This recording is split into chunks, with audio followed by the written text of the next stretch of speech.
All right, everybody, welcome back. Eric Hogan, General Contractor. Happy Tuesday to you. So we got a good one for you today. We're in a home out in Ronnieville, and there's some things I want to show you. We got called into this home. Obviously, this job has already been started. Started by somebody else. We're not going to get into all that. What I do want to show you, though, today, I want to show you a lot of what's going on in here already and what's wrong. And then I want to show you a couple of different ways you can keep this from happening to you. So we're going to get into a lot today, but right out the gate, this is what we walked into. This is what we're looking at in the shower. Just take a moment, take a look around, and I want you to see everything that's going on. Not sure what's going on up here. Okay, all these are, feel the lips on every one of these. We were using deck screws to get all this stuff in here.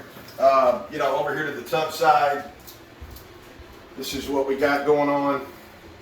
So, for obvious reasons, we are tearing every bit of this back out. No doubt. So I just wanted you to see on the front side what's going on. This is an exterior wall. If you don't know, obviously there's no insulation in it. There's no insulation up in here. The tub doesn't even fit in here. We still have space, and the backer board's already on, which is reversed, obviously. You don't go on. But so we have a lot to do with getting all this out. We're going to bump this wall out to where the tub actually fits in and hits our studs like it's supposed to. Then the backer board comes on. Let me take you over to this side. We've got a lot of problems here with the floor. Okay, so they tried to lay a new floor and didn't even have the subfloor intact. I mean, just horrible. So, this is the stuff we're walking into. This is what we're dealing with. Here's the drywall over here. I'm not even really sure what to tell you. What's going on here? Obviously, none of this is right. So we're going to be taking all this back off. I'm going to get a shot up here in the corner. So here's some of the finish work in here. If you all noticed, I just did a video week or two ago on drywall finishing, and it was to try and help people just like this. So this right here, this is totally wrong. We had so much mud on here, it was just crazy. So with all this sanding that took place, not only did we leave big chunks missing on the inside because we put too much mud in there to try to get that to dry, and it just shrunk and cracked everywhere. Then when it got sanded off, of course, we got out here on the drywall that never had anything on it, and we started scarring up the face of it. So just, again, in here, the same thing. So we're going to tear every bit of this back out. We're going to be fixing this ceiling up here. Really want you to focus in on that because this ceiling has a pattern in it. We're going to be addressing this. We're going to be getting this to totally disappear. I'll show you that later on in the week. All right, so look, I want to show you something real quick before we get into all this. A lot of how I get the tile so flat against the wall. This is probably the most number one thing that's overlooked. The framework is most crucial. Okay. Now, as you can see, there's a lot of framework already in play, the exterior of the home. And I'm not about to change all this out.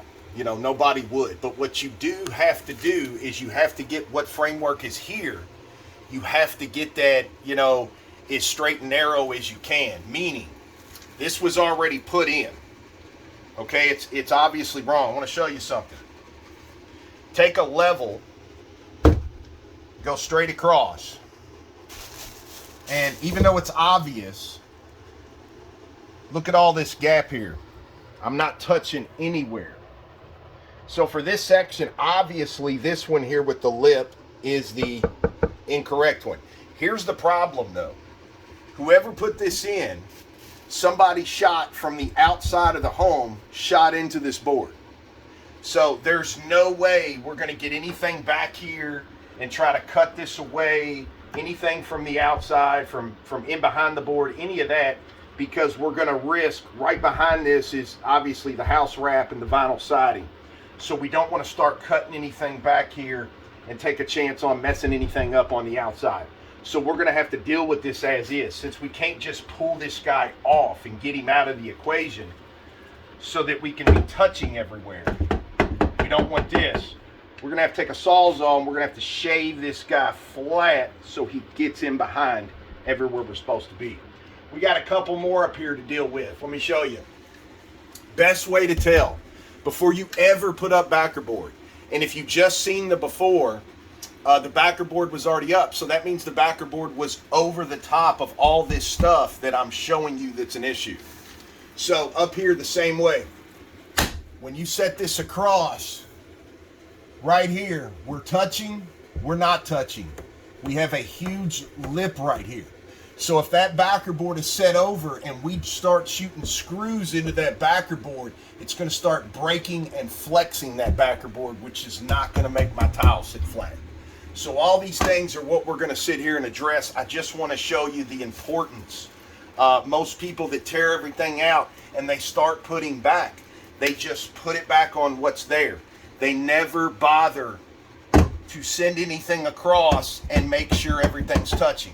So I'm going to give you a perfect example. Take a look over here. We just started framing in this area here to make the tub come out, and I want to show you. See that? See how we're touching? Everywhere, all the way across.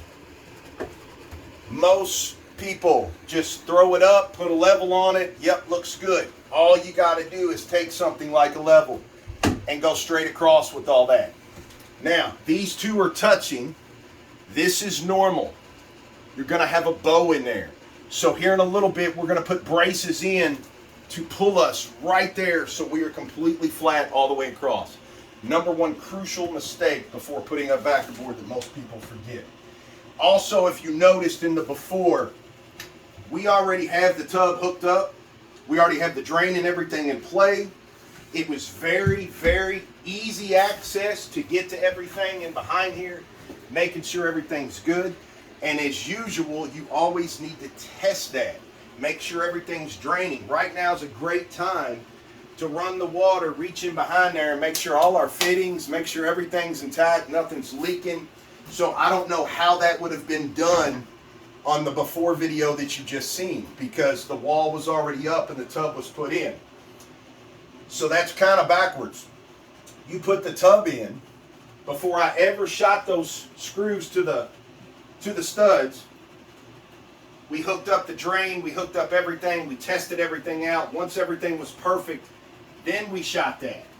It's much easier then to come over here and build your box versus trying to build the box, take a 5-foot tub and a 5-foot opening and try to wedge it in here. And even if you go to all that trouble and do all that, if that backer board's up already, I don't know how you're testing any of that stuff to make sure it don't leak. There's a basement right underneath the bus. So again, we'll bring you right back when we get all this framed up, fixed, and we want to show you.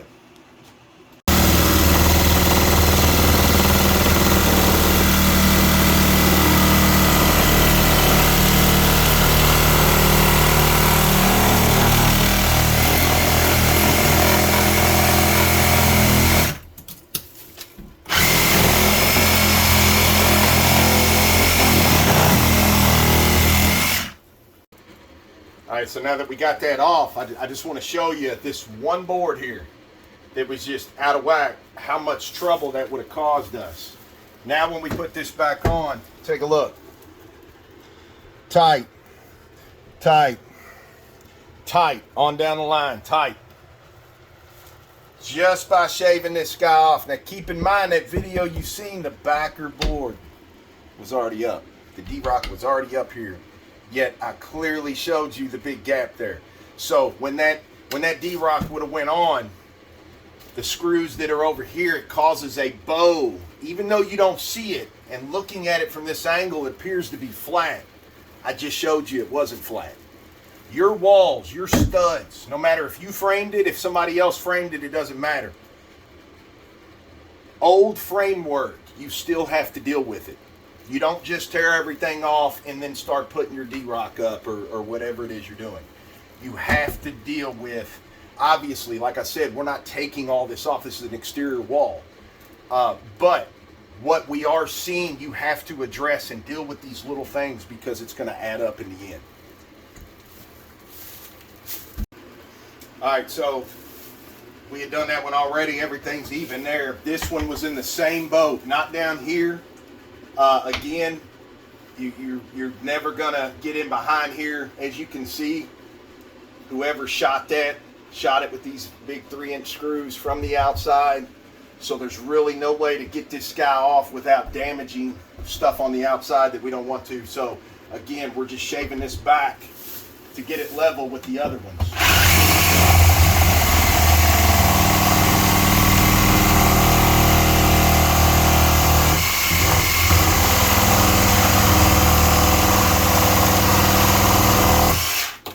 Just like that. Now we're completely flat across, just like we should be. So you wouldn't think so, but these little things add up. They matter. They matter at the end. This backer board gets tweaked. It gets shoved in. It tries to pull it in and draw it in, and it cracks the backer board. Any of that stuff. That's why we do this. All these need to be level across, whether you put them in, whether you didn't. All right, just to show you. So what we were able to do, because we cannot, remove the header, any of that. The 2x4 we put up here, we put that in. Now we're level with this guy because this is the majority.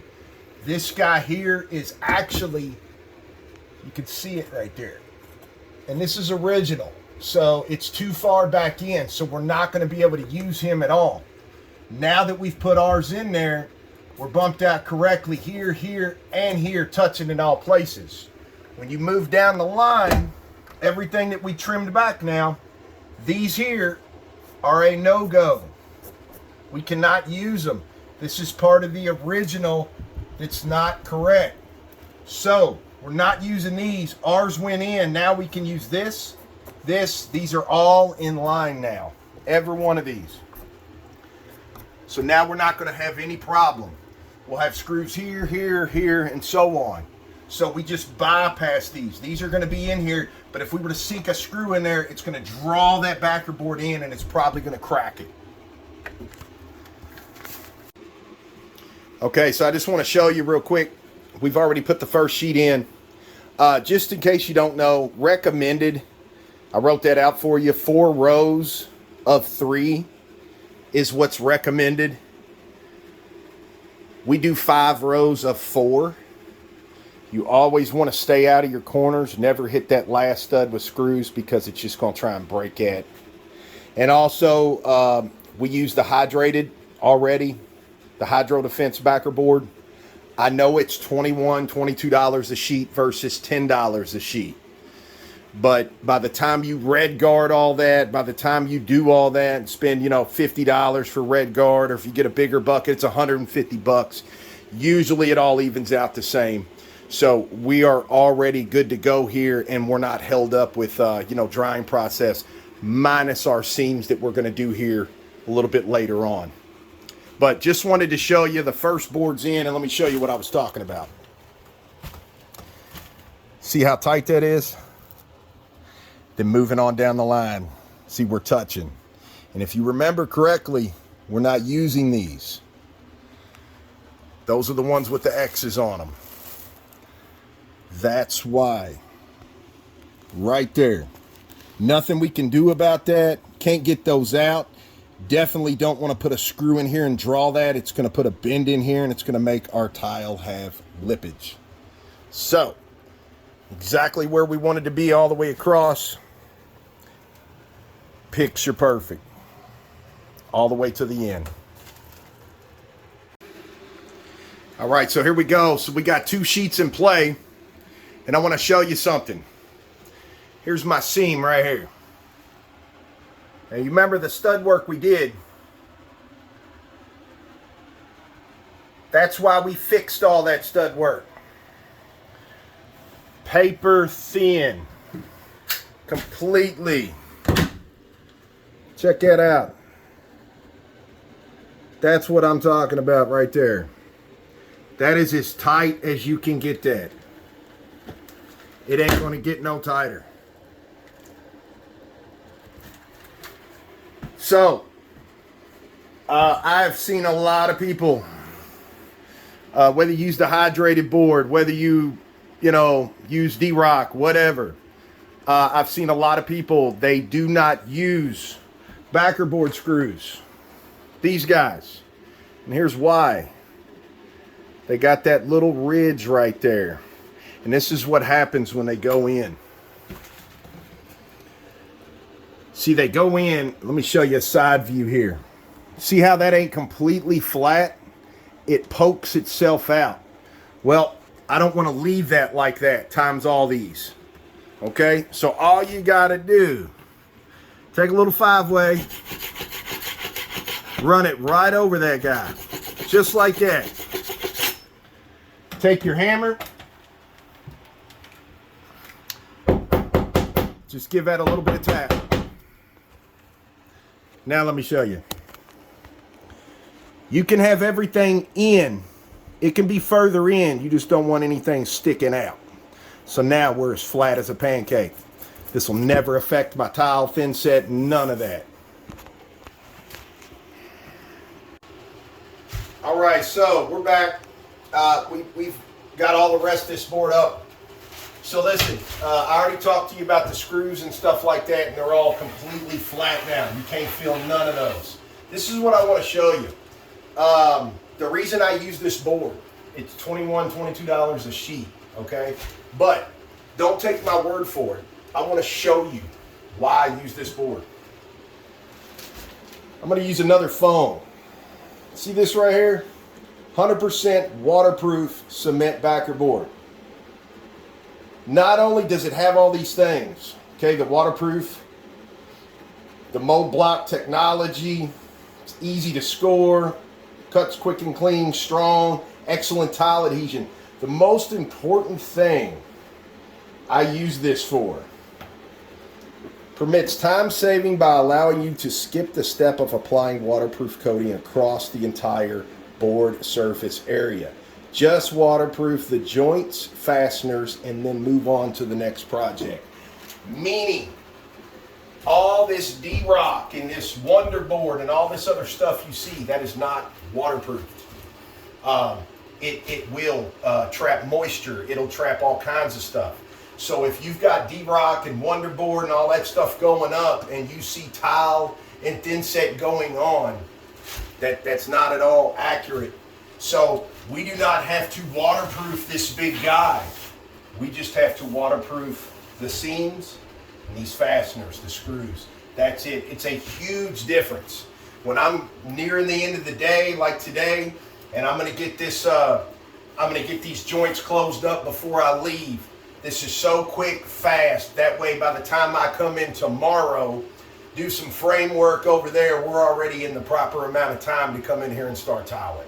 That's why I use this. Best stuff on the planet, just my opinion. With that being said, we're going to go ahead and close it out today. We'll pick back up tomorrow with some other useful tips and stuff like that. Real quick, let me show you something. Come here. Remember earlier, all the framework was here in the before. We had to tear all that out. We had to tear out every bit of that framework. It was not even close to being right. When we took a level up here and shot it straight across, there was a gap, I swear, this big. So again, it was not level, which explains why when the drywall was on here, it was way out here past this drywall. Because they just picked up, ran it across, boom. This is our header up here for the two closet doors. This guy, this is what we took down. Check this out. See that? This is the rigging stuff I'm talking about.